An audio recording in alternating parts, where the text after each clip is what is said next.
Welcome to Balajanagraha Light Module, Local Governance.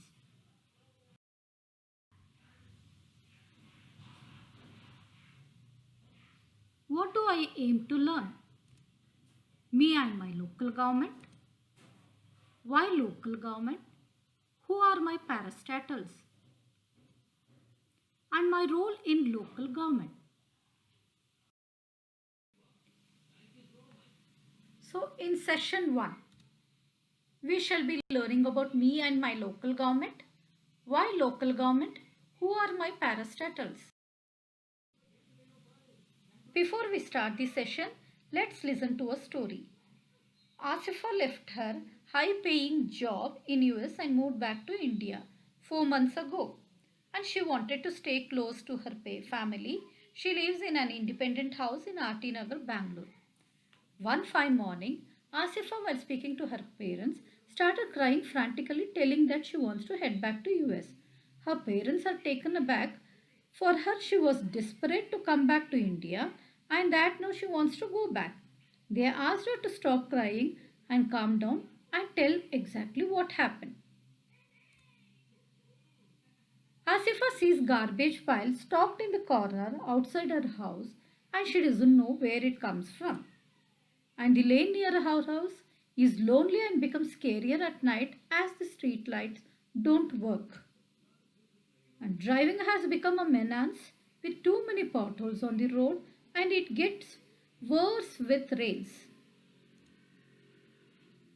And she does not know where to go and whom to ask for help. And she has tried with few neighbors, but they too did not know what to do about it. They never tried. Maybe they have got used to this way of life. Why did Asifa wants to go back to US soon after coming back to India? And what were the problems that she was facing here? And why was she not able to do anything about her problems? Where do you think she should have gone or approached for help? Yes, of course, here comes in local government where she could go and approach for the help. Okay, similarly students, whom would you approach first in case you face any issues in school?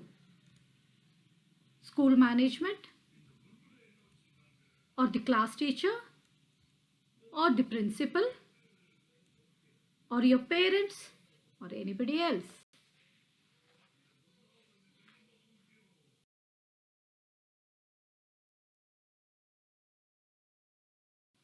Central government, state government and local government. Earlier we had only two government, that is central and state government. For the need of structure at city, town and village to address everyday issues of citizens, hence under 74th Constitutional Amendment Act 1992, the Parliament mandated setting up of municipal government in urban areas which is called as local government. The local government is the closest form of government for the citizen and is responsible for addressing their everyday local issues as we saw in Asifa's story.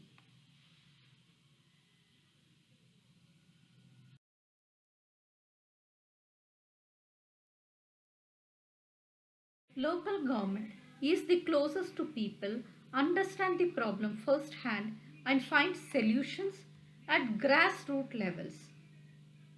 Again, urban areas are into two, that is towns and big cities. In towns, we call municipalities as the local government, while in big cities, we call municipal corporations as the local government. Example of municipalities being followed, Raichur and Ramanagar, and municipal corporations is in Bengaluru and Chennai. So let's see, students, what do we call different MCs, that is municipal corporations in different cities? In Bangalore, any idea? Yes, it is BBMP, Brihat Bengaluru Mahanagara Paliki. While in Mumbai, it's MCGM, the Municipal Corporation of Greater Mumbai, Chennai GCC, Greater Chennai Corporation, Delhi MCD, the Municipal Corporation of Delhi. Let us look at the structure of local government, so-called BBMP. Local government has two wings, political wing and administration wing. Political wing is handled by mayor, who is the head of the municipal corporation, and administrative wing is handled by administrator and commissioner.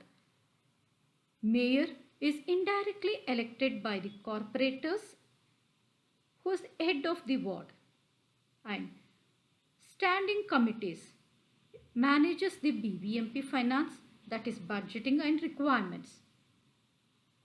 While in administrative wing, technical officers and city managers who are trained administrators, engineers, scientists, planners, etc. are appointed by state government. Wards. For administrative purposes, the city of Bangalore is divided into 9 zones, which are further subdivided into a total of 243 wards. The councillors, corporator is in the city council. This council is a forum where councillors or corporators from all the city wards meet to discuss their ward issues, budgets, etc. Councillor is an elected representative of ward who address the issue in each ward. Every ward has a ward office where people could approach for various issues faced in their ward. Now let's look at the active citizenship ladder. So earlier, before we started the session, we were all at passive level. That is, you are a citizen who was not interested or ignorant about the structure of the government. But whereas now, you are a citizen who knows levels of government and importance of local government. Roles and responsibilities of local government. So before we can go ahead, let us watch this video.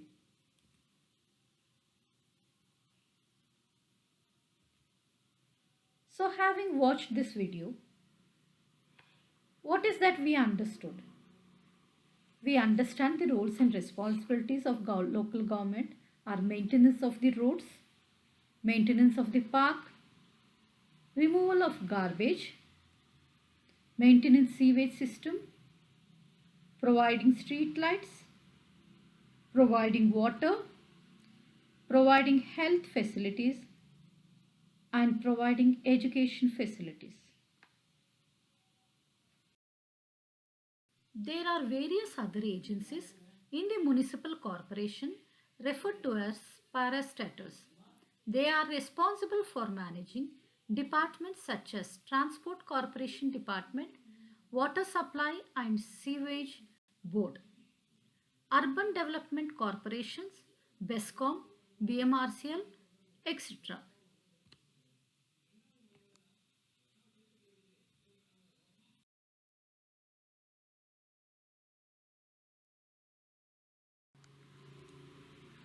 How she should be going forward to solve the issue? Find out her ward name and ward number from the BBMP name board placed at corner of each street or from the BBMP website. Find out where the ward office is from the BBMP website. Find out who is the ward corporator councillor. Visit the local councillor. Go individually or along with the neighbors to visit the local councillor and discuss the problem she is facing. Arrive at a solution in collaboration with the councillor. Follow up until the problem is solved.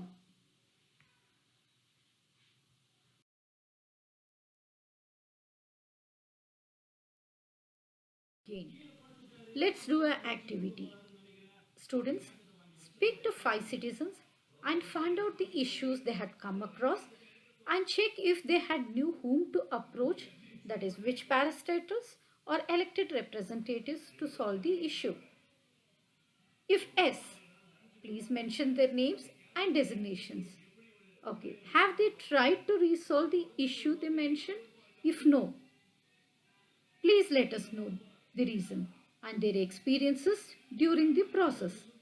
Once the activity is done, please share it with WhatsApp number 9591311293 or mail it to balajana@janagraha.org.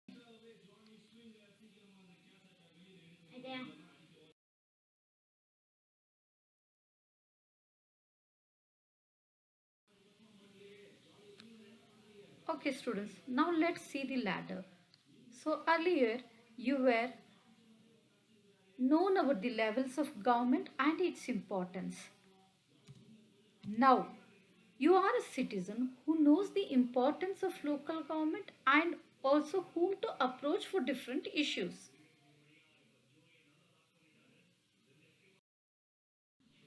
So let us see in session 2 what would be my role in local government.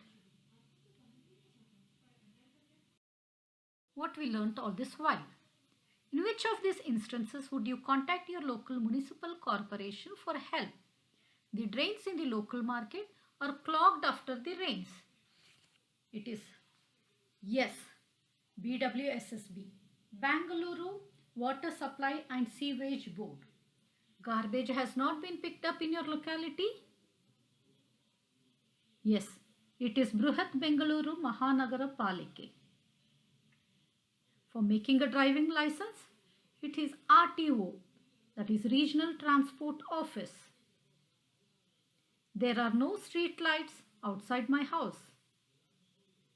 Yes, it is BESCOM, Bangalore Electricity Supply Company Limited.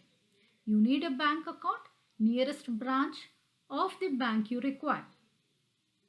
Okay, you need to book train tickets to another city. It is IRCTC, Indian Railway Catering and Tourism Corporation.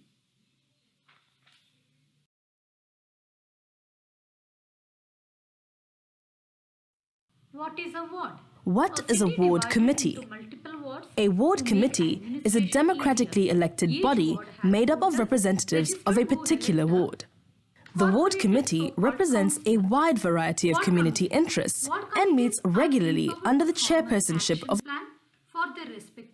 the ward councillor.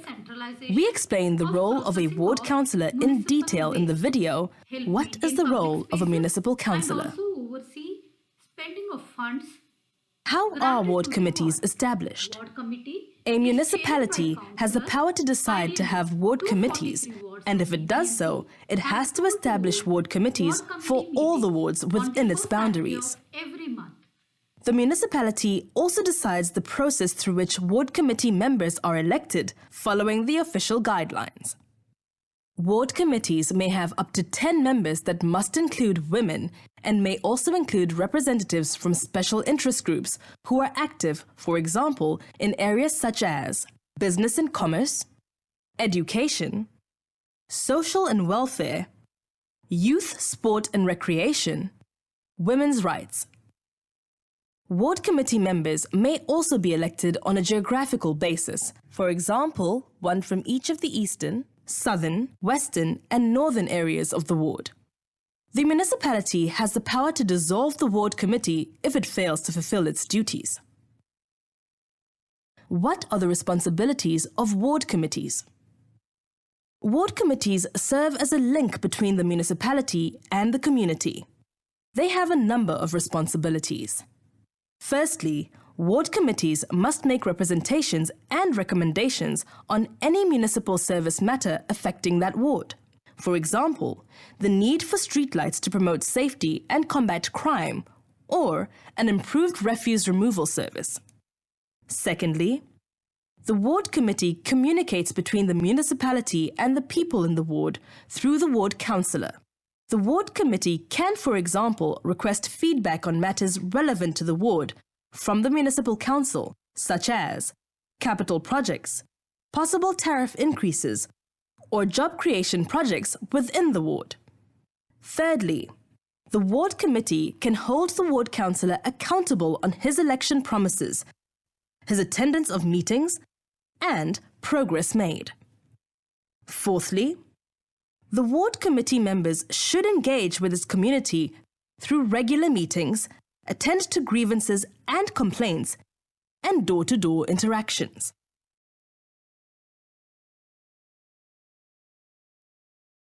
How do ward committees function? Ward committees should meet at least 4 times a year because ward councillors must report back to their wards on a quarterly basis. Other occasions when committees should meet are when the Integrated Development Plan, or in short, IDP, is being drafted or reviewed. The IDP is the municipality's principal strategic plan that spells out what it aims to achieve and how.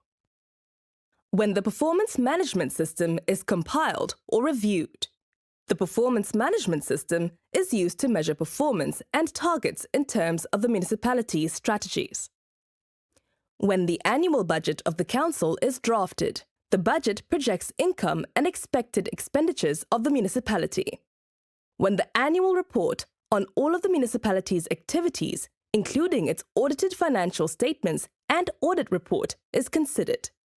When the ward committee considers policies or bylaws that affect the ward or the municipality as a whole. The municipal administration arranges the ward committee meetings, which includes arranging a venue and refreshments for the meeting, sending out of invites and the agenda, managing an attendance register, keeping and distributing minutes, drafting of correspondence relating to the recommendations, providing feedback on the outcome.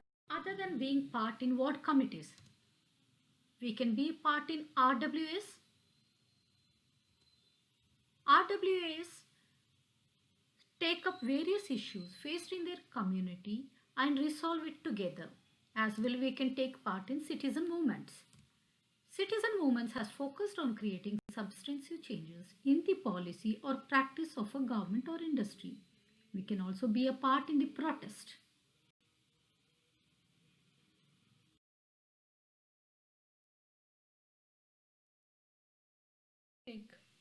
Your participation is important in local government. It increases manageability and accountability. Citizen participation is not only a way to help citizens in improving their life quality, but also it can serve the government. Community participation in development projects leads better targeting of the actual needs. As well, the developments will be inclusive as everyone's opinion is being considered.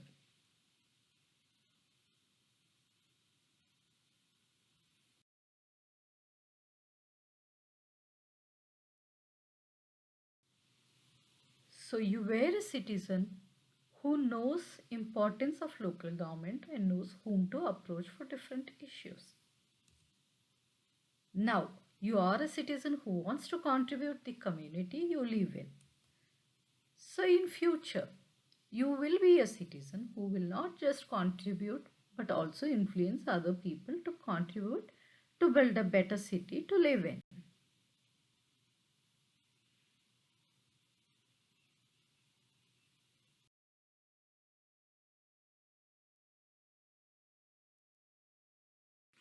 Sustainable Development Goals. Sustainable Development Goals is development that meets the needs of the present without compromising the ability of the future generations to meet their own needs. The SDGs are a collection of 17 global goals designed to be a blueprint to achieve better and more sustainable future for all. The SDGs set in 2015 by United Nations General Assembly and intended to achieve by 2030 are part of Union Resolution. Goal 17 aims to strengthen the means of implementation and revitalize the Global Partnership for Sustainable Development.